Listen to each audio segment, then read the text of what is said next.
dear Paranor. So today I'm going to start out with a press release that caused me to go, I thought we'd already found that. This is a tale of two Vulcans.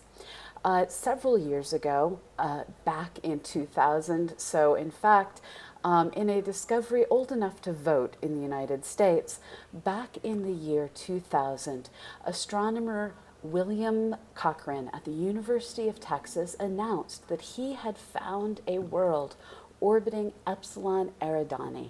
At the time, many people were thinking, hey, he found Vulcan. This was a planet just 10.5 light years away in a solar system less than 1 billion years old. It has asteroid belts. It has this gas giant, which led to me actually being asked to Photoshop Vulcan ears onto Bill because it was Vulcan. It turns out, though, that in some parts of Star Trek fandom, Epsilon Eridani had canonically been considered Vulcan. But in 1991, in an article written in Sky and Telescope, it was a different solar system that was identified as the home system to Vulcan. This system is 40 Eridani A. This is a planet that is about 16, this is a star that is about 16 light years away. And up until now had not been known to be home to any worlds. Well, in the press release that caused me to scratch my head and find out more about Star Trek lore than I ever wanted to know, we now know there is a planet orbiting 40 Eridani A. In this particular system of multiple stars, we have now discovered, and this is the Dharma Planet Survey, which is a collaboration between the University of Florida and Tennessee State University. It's led by Guy G and includes collaborators Matthew Muttersberg and Gregory Henry. This team of astronomers working on the Dharma Planet Survey has found this world, which is, a couple of Earth masses. So this is a giant Earth consistent with Vulcan. It is orbiting just within its star's habitable zone, again consistent with Vulcan. I don't know if it's the hot side or the cold side though. But this just habitable world that is a couple Earth masses inside is in this system. That the reason that Gene Roddenberry and others wrote to Sky and Tel saying this is Vulcan is because this is a triple star system. This is a system that has 3 fairly separate stars. So as this planet goes around the star it belongs to, it will still see these other stars out in its sky. So that was one of those press releases that causes me to do a jog through planetary science history, determining, yes, we have now twice, depending on what part of fandom you belong to, found the planet Vulcan. These are the things that allow science fiction and science people to bond and laugh, and for me to just sometimes shake my head. Now, in other planetary science news, and here we have an amazing animation of an artist's graphic. We have another team of planetary scientists working in a different direction to try and understand habitability. In this case, this is the Clever Planets collaboration, where Clever stands for Cycles of Life-Essential Volatile Elements in Rocky Planets. This is a collaboration spread across multiple institutions that is working to define exactly what is it that allows a planet to form and evolve and eventually create all the essential nutrients and proteins that seem to be required for life. This is one of those things where we see on one hand with our Epsilon Eridani and our 40 Eridani discoveries, there are folks looking for the worlds. And then there are folks doing the computer modeling, trying to find out which of these worlds potentially will have life someday. It takes both kinds of science. And together, we're going to be able to as I've said so many times in the recent weeks, keep plugging away to define the different values of the Drake equation, allowing us to eventually figure out just what is the probability for life to exist broadly or not so broadly across our galaxy. Now, not all planetary news is so far away. Bringing things back closer to home, I have another story of planetary formation. The European Space Agency and so ESA and the Japanese Space Agency JAXA had been working together to build the Bepi-Colombo mission to Mercury. This mission is looking to launch in the coming weeks and is going to be a new mission to Mercury. In science being released this week at the European Planetary Sciences Conference in Berlin, there is precursor science using data obtained by the United States, so NASA working in collaboration with ESA mission MESSENGER. MESSENGER examined what is the chemical abundance of various atoms on the surface of Mercury, and it was realized that this world isn't made of the same chemical constituents that we'd expect if it formed through the buildup of a variety of colliding planetesimals. So instead of building up like our own planet Earth through the collision and merger of small object after small object after small object, we have to come up with another idea.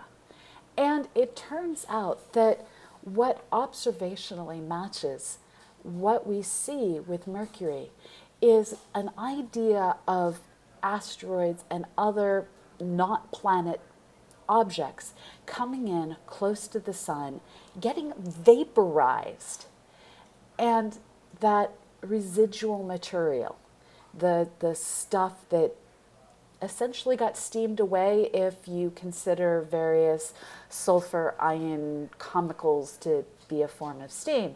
These vaporized planetesimals, the material moved away from the sun, and as it reached a cooler part of our solar system, it was able to coalesce out, and those vapors ended up forming the planet Mercury. A more simple way of thinking about this is some of you may live places that have had volcanic eruptions, where there have been forest fires, and you've noticed after all of these incidents that there has been a chemical coating on your walls, a sludge. This is the leftover vapor, ash, soot, call it what you will, of those destroyed, melted, vaporized particles. Well, in my home at least, we have the occasional kitchen accident that ends up coalescing out on the walls and ceiling. In the inner solar system, it was an entire world that came out of this vaporized material. This is a form of planetary formation that I know I, for one, never thought I'd be talking about. And this just goes to show you that quite often, science is far more interesting than the human mind can imagine, and we have to follow the data. And when we find things that don't match any of our expertise or any of our expectations, we have to think outside the box. In this case, we have to think about vaporizing rock and letting it become the worlds we see today. Now, in one less happy bit of news, we have news from another spacecraft. In this case, it's the ESA-Roscosmos collaboration of ExoMars. This is a mission that has flown from Earth to Mars and has on it a trace gas orbiter that is going to be studying the chemical composition of Mars' atmosphere. And during its journey, it actually, did some early science that has nothing to do with Mars at all, but has everything to do with, what we have to worry about for future astronauts traveling to this red planet. The trace gas orbiter on its journey from Earth to Mars, following the same kind of path that will be taken by future astronauts and other human explorers, it measured the radiation. And what it found was during just the travel to Mars, the spacecraft was subjected to as much radiation as we currently think it's safe for a human being to receive in 30% of a lifetime. So if you take the safe level of radiation a human being should experience, average it out across an entire lifetime, 30% of that total will be experienced during that single 6-month journey. This means that during a trip to Mars and returning back, you're looking at receiving 60% of the lifetime limit of radiation. Now, this isn't too far from what we had expected. I'd heard in the past NASA stating that they didn't anticipate that astronauts who had served either on the ISS for a prolonged period of time or who in the future were able to spend time on the moon would be able to go to Mars because of these radiation concerns. NASA does have special dispensation to allow astronauts to experience higher radiation levels than are otherwise allowed by individuals in any other workplace humans might experience. But those lifetime limits are something we don't play with. And as we look at 60% of a lifetime limit being hit, just getting there and back, now we have to really worry just how bad is it going to be on the surface of the world? How do we protect people? We don't want to get there and have to turn around instantly, and we can't turn around instantly because, well, the orbits don't line up that way. So this starts to be a real question of how do we protect them? How do we make this possible so that we aren't guaranteeing death to astronauts? I know there's a lot of people out there, and some of you may be among them, who are willing to take that risk in the name of exploration, in the name of science. But most governments aren't quite willing to do that with their, well, crewed space flight, with their human space exploration. So these are the stories we have today, going from, well, a tale of two Vulcans out through making a planet by vaporizing planetesimals, and on out to a sad truth about the amount of radiation you get while you're on your way to Mars. Now, I am here to answer your questions. As always, please go ahead and at me in the chat, and I will answer as much as I can. Now, while you work on typing those things in, I'd like to remind you that the daily space is part of CosmoQuest. We invite you to visit CosmoQuest.org, a place where you can find opportunities to map out other worlds, to help us explore NASA imagery and find those places that are scientifically interesting, and define the locations that are safe to land that robot that just might be doing that exploration for us.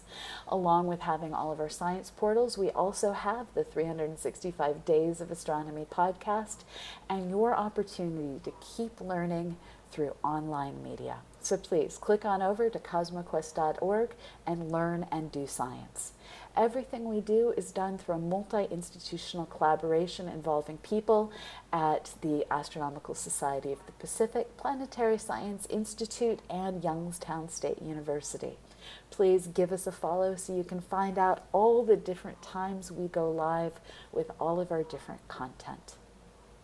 So, I'm now going to look and see just what it is you have to say. I'm not seeing any questions. There we go. Larry is asking, speaking of trace gases, does the exhaust from rockets in orbit ever return to Earth?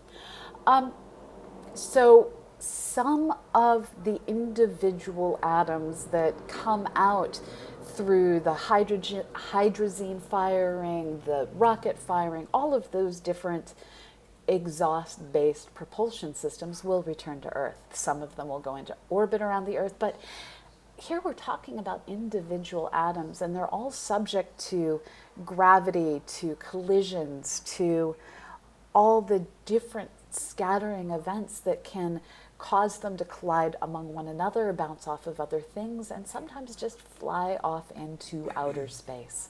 In general, we don't really worry about the future of those atoms. They're free, and some of them will return, some of them will fly off, and in general, none of them will cause us any harm, which is why we don't worry about them too much.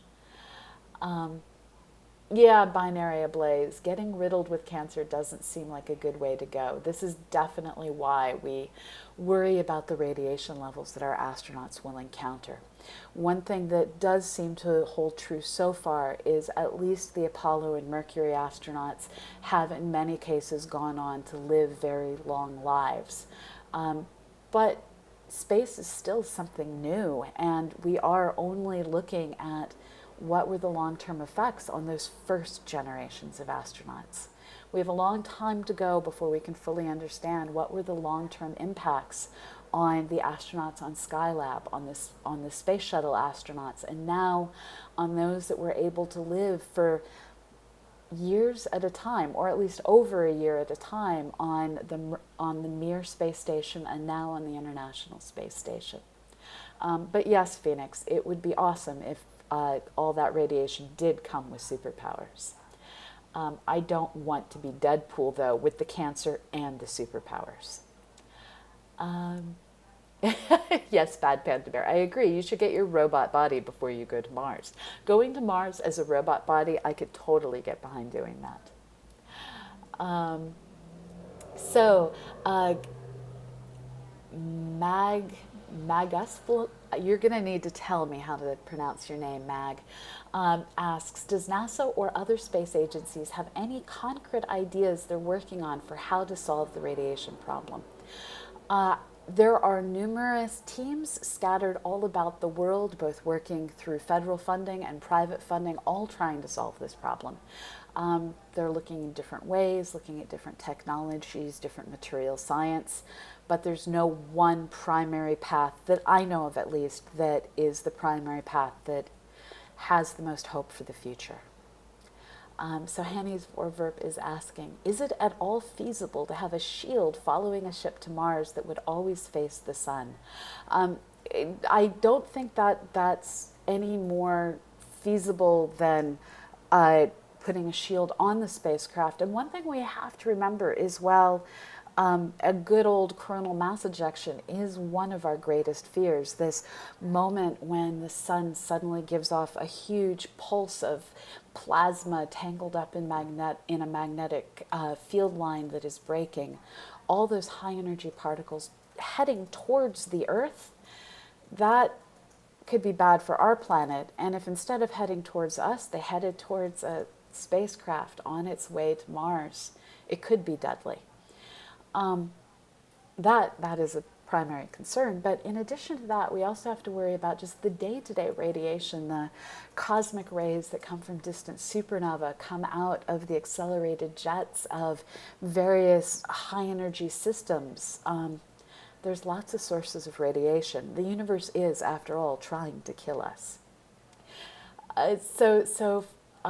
Bill Nash, who did not at me, asks, do we have the capability to generate magnetic fields large enough to simulate the function of Earth's magnetosphere? No. And this is mostly a power consumption, heating kind of problem. Yes, we can generate magnetic fields by running current through wires. As we run current through wires, the wires heat up. That's bad. Also, you have to run the current, which has to originate from somewhere, which is a large power drain. So we have this double-pronged problem of how do we generate that kind of a magnetic field without burning out the system? How do we generate it given the weight considerations that we have to have with interplanetary travel? And just how do we generate that much energy in general? So yeah, that's something that folks are trying to figure out how to do, but we're not there yet. So Fenric is asking, what about some fission reactor powered magnetic field? So we just don't have the kind of low mass fission reactors that would be required. We do know how to do high temperature fission, but it takes driving energy into the system to get the fission to occur. I don't think we're to the point of having a self-continuing fission reaction that puts out more energy than it takes to put the system in. Thank you, Magnus. Now I see how to put it together. I just wasn't seeing how to break apart the syllables. So Hanny is asking, are CMEs a problem for a spacecraft's electrical system? Yes, yes it is. We do have to shield against coronal mass ejections. Larry, the BRS will have shielding. We just don't know if it will have enough shielding yet. And Bill, yeah, I need more coffee too. Totally down with more coffee. Yeah, we need superconductors and high energy reactors. You are completely true. Larry, not sure how to use the magic. It would be nice. Don't know how to use the magic. And Paranor, I love that comment. So, okay, you guys just have me laughing now. Yeah, Phoenix, radiation has been shown to change bits in RAM. We've actually had a few unfortunately placed cosmic rays that zotted spacecraft in unfortunate ways, requiring us to essentially do a hard reset on the firmware.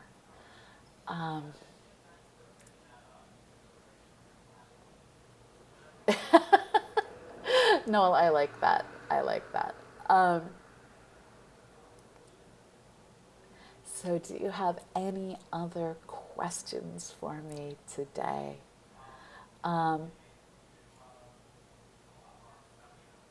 Okay, I'm having a moment. So yeah, sorry, you're right. I am confusing fusion and fission because I too only had 1 cup of coffee.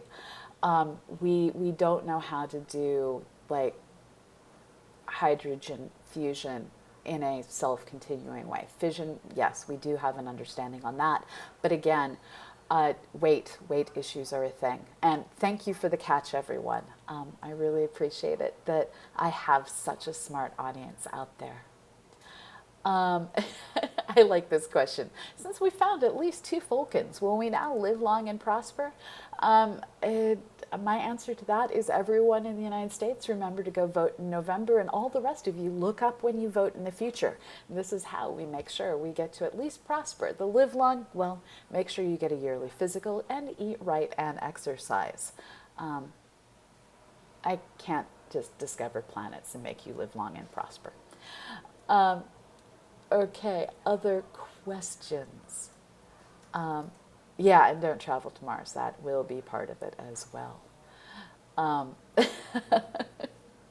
Thank you, Noel. Larry, you are not doomed. At least not in the like Indiana Jones getting chased down a mountainside by a rock kind of way. Oh man, we have gone down a rabbit hole. Do you have any more questions while you type things in, just to give you a roundup of what's going on? I thought we were out of hiatus for the year, but Fraser Kane, who is the co-host of many of our sister projects, is off on a cruise ship. So tonight we will not have the weekly space hangout. So you're just going to have to stay tuned until tomorrow when I am back here for the daily space. Following this episode, however, starting in just 6 minutes, we will have Dr. Matt Richardson here with Astro 101. So stay tuned to, well, work on learning science from a PhD, and that's something to remember is on the planet Earth, only 1 in a million of us are PhD astronomers. And thank you, Trucker Kev, for the bits for coffee. So shortly after this, as I said, Dr. Matt will be back. And can we light up the chat? Yes, thank you. Rocket fires for those bits. Following this, we will have Astro 101 tomorrow, Thursday. We will return, and we are going to have Daniela DePaula following Learning Space. She is a space artist who I've been mentioning as I talk about the Elon Musk plans to send artists to space. Thank you, Trucker Kev. And she will be talking to us about how she has used the moon itself to produce artwork, and how it is that she got involved in twinning together science and art. So stay tuned for that. Friday, once again, we will have Astro 101 following the daily space. So that's what's left for this week. And if you've got no more questions, I'm going to remind you that anytime you miss an episode, you can catch them all over on YouTube. So check out our YouTube channel, give it a subscription, give it a subscribe if you have a moment. Thank you, Fenrig. I can only give you half a heart because I have a broken arm. But thank you. You guys are all awesome. Hey, welcome, H maybe. Everyone is always welcome. You're coming in just at the end of the stream. We are a space and astronomy stream. We have various different hosts, so stay tuned as the next host is about to start up. So, no, you're just going to have to wait 30 seconds and we're going to jump between different people hosting this channel. You will learn. Just gonna have to have Dr. Matt instead of me. So Matt, I hope you're ready out there because this crew is clearly ready to learn. Thank you all. As always, you are awesome. So thank you, everyone. Here is half a heart because I only have one hand. Wherever you are in the world, have a fabulous morning, evening, or afternoon, and remember to go outside and look up. Bye-bye, everyone.